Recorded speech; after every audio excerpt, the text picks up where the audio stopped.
नमस्कार. सध्या हिवाळा सुरू झालेला आहे. कडाक्याची थंडी वाढलेली आहे. तर अशा थंडीमध्ये आपल्या त्वचेची काळजी कशी घ्यावी? त्यासाठी काय आयुर्वेदिक तुम्ही कॉस्मेटिक प्रॉडक्ट्स वापरू शकता? याबद्दल मी आज माहिती देणार आहे. तर सर्वप्रथम आयुर्वेदामध्ये अभ्यंग सांगितलेला आहे. शरीराची त्वचा नितळ, कांतीयुक्त अशी राहण्यासाठी अभ्यंग खूप महत्त्वाचा आहे. तर असं सांगितलंय की अभ्यंगम नित्यम आचरेत स जरा वातश्रमापहा. म्हणजेच आपल्या डोक्याला, तळपायांना आणि कानांमध्ये तेल नेहमी म्हणजे रोज आपण घातलं पाहिजे. आणि आपल्याला जर वार्धक्य किंवा तरुण पण टिकून ठेवायचं असेल, तर दररोज अभ्यंग करणं गरजेचं आहे. तर अभ्यंगामध्ये कोणतं तेल वापरावं?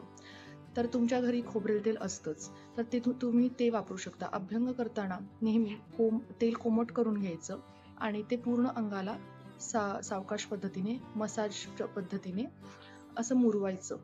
तर खोबरेल तेल तुम्ही वापरू शकता. खोबरेल तेल त्वचेसाठी सगळ्यात म्हणजे इझिली अवेलेबल आणि उत्तम असं आहे. त्याच्या खालोखाल तुम्ही तीळ तेल वापरू शकता. आयुर्वेदात तीळ तेल खूप सर्वोत्कृष्ट मानलेलं आहे.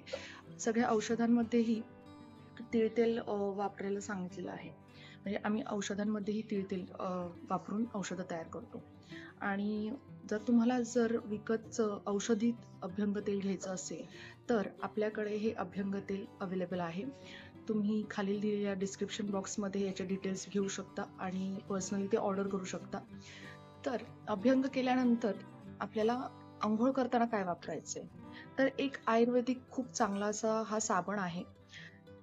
तर हा आपल्या क्लिनिकमध्ये साबण आहे पंचक्षीर स्नानशुद्धी म्हणून. तर ह्याच्यामध्ये वड, उंबर, पिंपळ अशा क्षीरी वृक्ष म्हणजे ज्याची पानं तोडल्यानंतर दूध येतं आणि त्या त्वचेसाठी चांगली असतात. ती सगळी औषधं घालून हा साबण तयार केलेला आहे.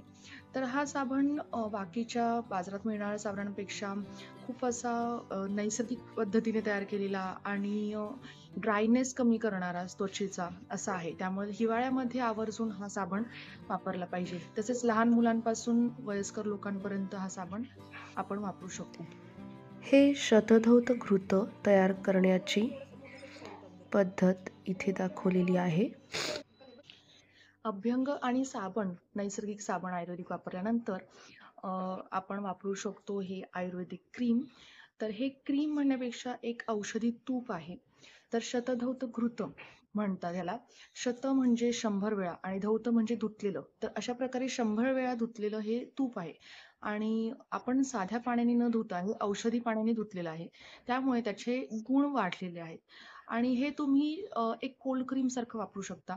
म्हणजे तुम्ही लिप बाम म्हणून आपल्या लिप्सला म्हणजे ओठांनाही वापरू शकता.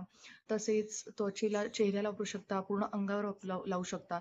हे तुम्ही अंघोळ केल्यानंतर हे जर लावलं, तर तुमचं स्किन हायड्रेटेड राहते आणि छान रात्री जर लावून झोपलात, तर छान एक उठल्यानंतर पहाटे अशी मऊ, सॉफ्ट आणि तुकतुकीत त्वचा तसेच ग्लो वाढलेला पण आपल्याला दिसून येतो. तर अशा प्रकारे हे शतधौत घृत हे सुद्धा आपल्या दवाखान्यात तयार केलेलं आहे खास आणि हेही तुम्ही ऑर्डर करून हे वापरू शकता.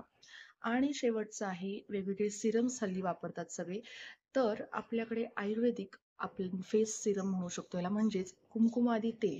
तर कुमकुमादी तेल हे सगळ्यात बेस्ट तेल आहे आपल्या चेहऱ्यासाठी. ज्यांना फार डार्क स्पॉट्स आहेत, पिंपल्स आहेत आणि ज्यांची स्किन ड्राय आहे आणि ज्यांची काळवंडलेली आहे त्वचा, त्यांना टॅनिंग झालेलं आहे, त्यांच्यासाठी हे एक वरदान आहे म्हणू शकतो आपण. आणि ह्याच्यामध्ये केसर वापरलेलं आहे. केसर म्हणजे केशर आपण जे खाण्यामध्ये वापरतो ते त्यापासून तयार केलेलं आहे हे तेल आणि बाकीची ही औषधं घालून असं तयार केलेलं आहे. तर हे तुम्ही रात्री काही थेंब त्याचे चेहऱ्यावरती लावायचे आणि असा मसाज करायचा आणि सकाळी उठल्यानंतर सॉफ्ट, मऊ आणि अगदी ग्लोईंग आपल्याला स्किन आपल्याला दिसून येते. तर अशा प्रकारे हे फक्त कमीत कमी किमतीचे आणि कमीत कमी प्रॉडक्ट्स जे आहेत आयुर्वेदिक आपण वापरू शकतो आणि आपल्या त्वचेची काळजी या हिवाळ्यात नक्कीच घेऊ शकतो. तुम्ही कोल्हापूरमध्ये राहत असाल तर नक्कीच दवाखान्यात तुम्ही येऊन हे प्रॉडक्ट्स घेऊ शकता किंवा बाहेर लांब राहत असाल तर आम्ही तुम्हाला कुरिअर किंवा पोस्टने ते कुरिअर औषधं म्हणजे स्किन केअर प्रोडक्ट्स पाठवू शकतो. तर खालील नंबरवर संपर्क साधा आणि ऑर्डर प्लेस करा. धन्यवाद.